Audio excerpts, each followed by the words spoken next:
Welcome to the nation's leaders from Coast to Coast podcast. I am your host, George J. Jefferson, and I am an AI. This podcast is written by and recorded by AI Technologies. Each day we will profile one politician and other government officials in a completely random order. You can follow us at pointedwords.com and remember, better pointed words than pointed swords. Now, let's get started with today's profile of Rick Scott, the senator from Florida. Rick Scott biography. Rick Scott, born Richard Lynn Scott on December 1, 1952, in Bloomington, Illinois, is a Republican U.S. senator representing Florida. Known for his strong conservative stance on economic, healthcare, and fiscal policies, Scott's journey to public service was shaped by his business background and commitment to limited government. Before his election to the Senate, Scott served as the governor of Florida from 2011 to 2019, building a reputation focused on job creation, tax cuts, and reducing state government inefficiency. His career has spanned healthcare management, investment, and politics, and Scott's approach is informed by a mix of private sector experience and staunch fiscal conservatism. Raised in the Midwest, Scott grew up in a low-income household and was the first in his family to graduate from college. He enlisted in the U.S. Navy at age 18, serving as a radar technician aboard the USS Glover. After completing his service, Scott attended college on the GI Bill, earning a degree in business administration from the University of Missouri, Kansas City, and later a law degree from Southern Methodist University.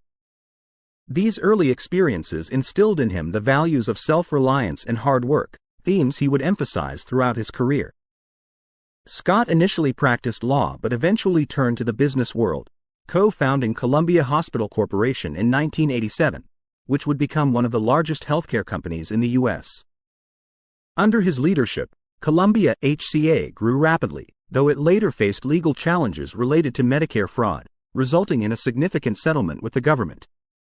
Though Scott resigned from the company during the investigation, the experience shaped his future focus on healthcare reform and a push for accountability in government spending.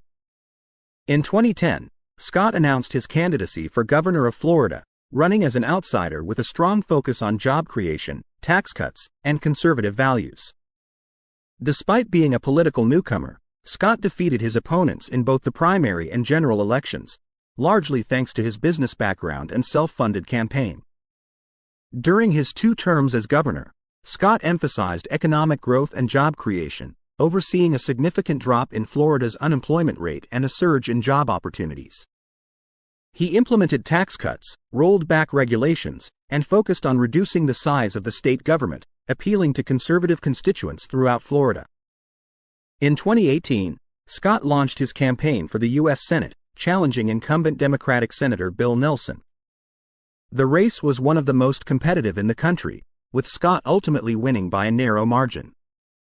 Since taking office in the Senate, Scott has focused on issues such as reducing federal spending, securing the U.S. border, and advocating for military veterans. As a vocal supporter of conservative policies, Scott has positioned himself as a key advocate for fiscal conservatism and limited government in Washington. Scott serves on several key committees, including the Senate Committee on Homeland Security and Governmental Affairs, where he works on issues related to national security and government efficiency. His business-oriented approach to government has made him a notable figure in debates over spending and budget reform, and he has consistently pushed for greater accountability and transparency in federal spending. Rick Scott lives in Naples, Florida, with his wife, Ann, and they have 2 daughters and several grandchildren. Known for his disciplined and methodical style, Scott remains focused on promoting conservative values, advocating for small businesses, and addressing the needs of Floridians through pragmatic, results-driven governance. Rick Scott: why people support him. Senator Rick Scott has garnered strong support from Floridians and conservatives nationwide due to his business experience, his focus on job creation, and his firm stance on fiscal responsibility. One of the primary reasons people support Scott is his emphasis on economic growth and job creation. During his time as governor, Scott prioritized policies that aimed to attract businesses to Florida, leading to a significant reduction in the state's unemployment rate and a rise in job opportunities. Many Floridians appreciate Scott's focus on economic development, viewing him as a leader who can improve the economy and provide greater opportunities for Florida's residents. Another major factor behind Scott's support is his dedication to tax cuts and limited government. Scott has consistently advocated for reducing taxes on businesses and individuals, arguing that lower taxes stimulate economic growth and allow residents to keep more of their earnings. His commitment to reducing government spending and limiting regulation resonates with conservative voters who see him as a champion for fiscal responsibility and free market principles. Scott's commitment to national security and border security is another reason for his popularity among conservatives. He has been vocal about strengthening the U.S. border and prioritizing national security, and he supports policies aimed at securing immigration systems and protecting the country from external threats. In Florida, a state with a significant immigrant population, his focus on border security appeals to constituents who prioritize national security and controlled immigration. Scott's support for military veterans and active service members has also earned him respect from Floridians. As a Navy veteran, Scott has consistently advocated for policies that improve healthcare access, housing assistance, and employment opportunities for veterans. His dedication to veterans' issues resonates with Florida's large veteran community, and he is seen as a representative who values and prioritizes the needs of former service members. Finally, Scott's business background and focus on accountability appeal to supporters who value a results-driven approach to governance. Many Floridians see Scott's business experience as an asset, believing that his approach to budgeting and government spending is shaped by a practical, real-world perspective. For these supporters, Scott's private sector experience brings valuable insights to his role in the Senate, especially on issues related to government waste and efficiency.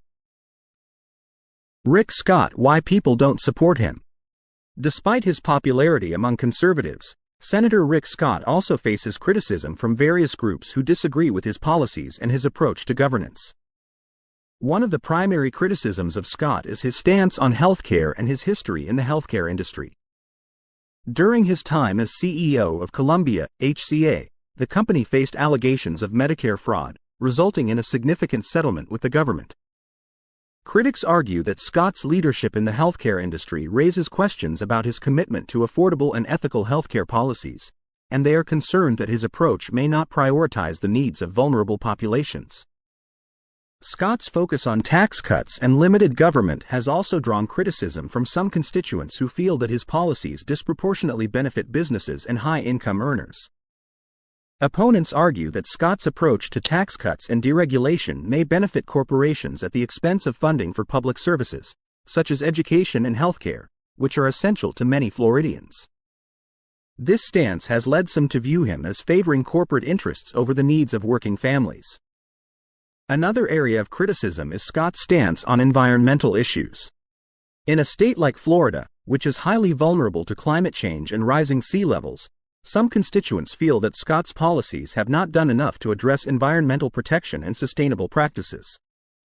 Critics argue that his support for deregulation may prioritize short-term economic gains over long-term environmental health, potentially putting Florida's natural resources at risk.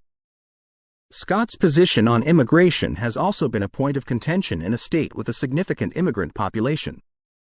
While his supporters appreciate his strong stance on border security, some constituents feel that his approach lacks compassion and does not adequately consider the economic and cultural contributions of immigrants to Florida's communities. Critics argue that his stance on immigration may alienate some of Florida's diverse communities and could create challenges for immigrant families. Finally, some Floridians view Scott's business-oriented approach to governance as too rigid or disconnected from the day-to-day realities of average citizens.